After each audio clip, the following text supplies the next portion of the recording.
The time is 10 o'clock. Good morning. Here's the news at 10 on T-Solid Radio. I am Mobola Badde Kale. First, the major headlines.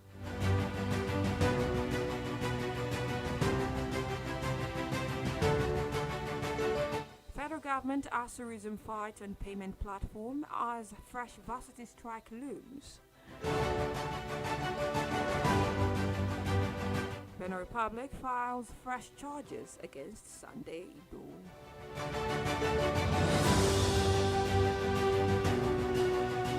Malawi's ex-president refuses to face tax fraud questioning.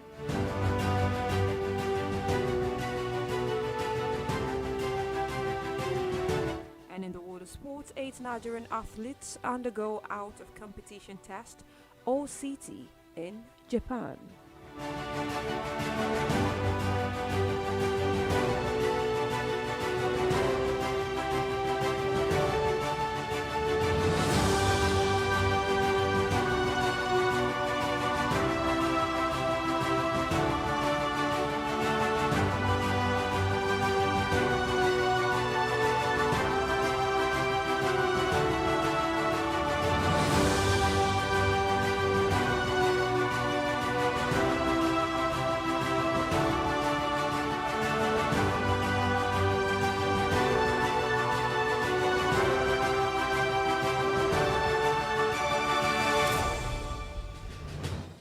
And now the news in details. The federal government on Tuesday denied allegations that it had breached agreement it reached with the Academic Staff Union of Universities, ASU. The spokesman for the Ministry of Education, Ben Gong, who stated this in an interview with newsmen in Abuja, explained why the federal government could not adopt the University Transparency and Accountability Solution, a payment platform developed by ASU. According to him, UTAS does not make provision for tax deduction from salaries. He added that ASU members cannot collect salaries without paying taxes. It was recalled that the president of ASU, Professor Emmanuel Sodeke, in an interview with reporters on Monday, accused the federal government of violating agreement it reached with the lecturers before they called off their strike on December 24th, 2020. Specifically accused government of not paying the earned academics allowances as contained in the agreement. He also faulted what he called the selective payment of salaries to ASU members, saying professors in some institutions received 80,000 naira in June and senior lecturers got 25,000 naira. In response, the Minister of Labour and Employment, Dr. Chris Ngige, said the UTAS platform would be first to be subjected to an integrity test, adding that the National Information Technology Development Agency is saddled with the responsibility of subjecting the UTAS platform to an integrity test.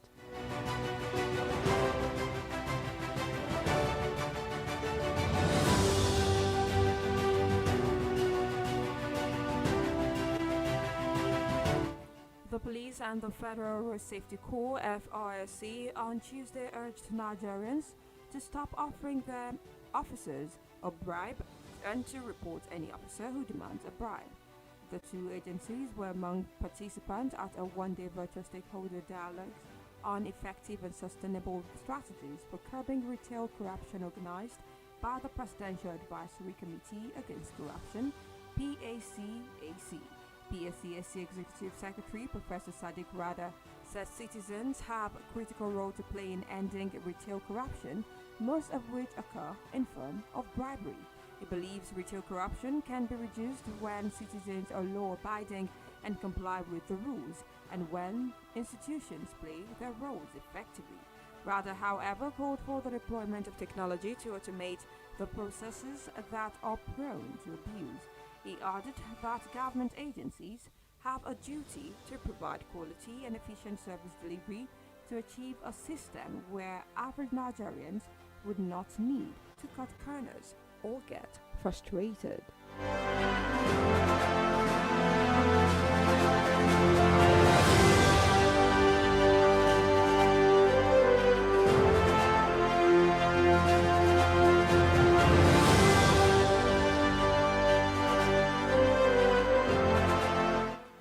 Republic of Benin Government has filed fresh charges against Yoruba Nation agitator Sunday Adeyemo, popularly known as Sunday Igboho.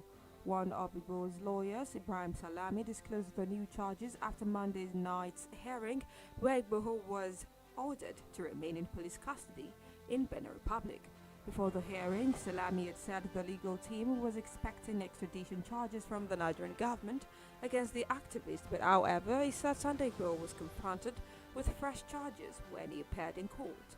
He noted that Igboho was further remanded to allow police conduct a thorough investigation into the charges, which included illegal migration, dubious connivance with immigration officers, and an attempt to cause civil unrest. Some of the allegations, which he said could not be proved, included trafficking in arms, inciting violence that could result in social disturbance, and causing disunity in Nigeria. Meanwhile, a Yoruba self-determination group, Yoruba Koya Liberation Movement, YKLM, has told President Muhammad Buhari, the Minister of Justice and Attorney General of the Federation, Abubakar Malami, and other top government officials are allegedly behind the current travail of Yoruba Nation activist Sunday Igboho in the Republic of Benin to desist. The group stressed that no oppressor has ever triumphed against the collective will of the people.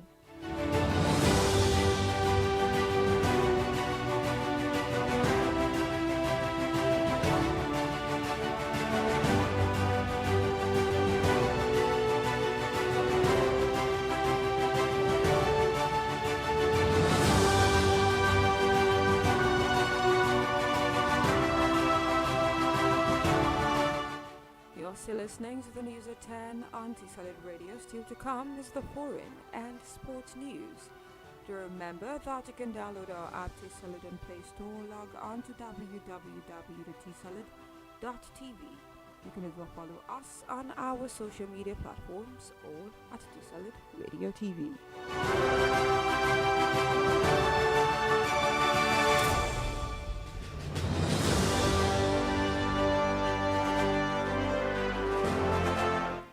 And now to some foreign stories. Malawi's former president, Peter Mutharika, has refused to allow the National Anti-Corruption Body to question him about allegations of tax fraud.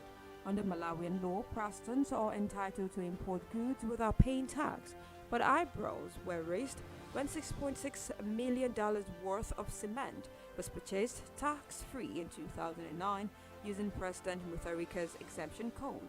It later transpired that some aides of the former president were using the president's tax exemption code to import goods.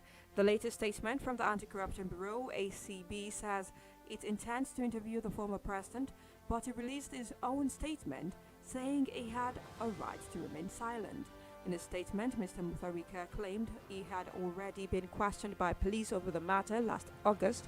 In it, he also accuses ACB of preemptively freezing his bank account as part of a sustained political witch hunt that is intended to humiliate and taunt him psychologically.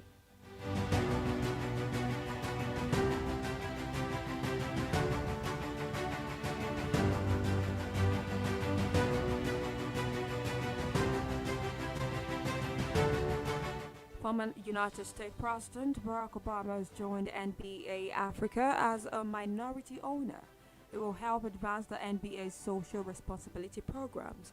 NBA Africa has launched programs aimed at improving the livelihoods of young Africans while raising awareness on gender-based violence and promoting girls' education.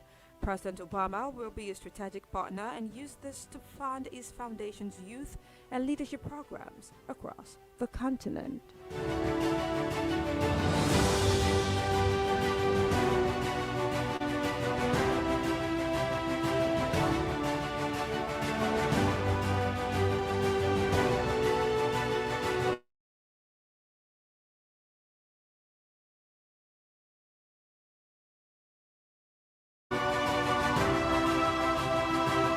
International monitors in South Sudan say they are worried over the continued clashes threatening the implementation of a revitalized peace deal. Sporadic clashes are being recorded in different parts of the country, pitting government forces and different opposition armed groups. The ceasefire observers say they have been documenting skirmishes in Central Equatorial State allegedly involving the government forces and the rebel National Salvation Front (NAS). There have also been violent attacks in different centers being reported in Upper Nile State and Central Equatorial State, where forces are being trained. The monitors have urged regional body guards leadership to urge South Sudan to take urgent action to prevent the training camps from disintegrating, preventing the graduation of trainees and the formation of a unified national army.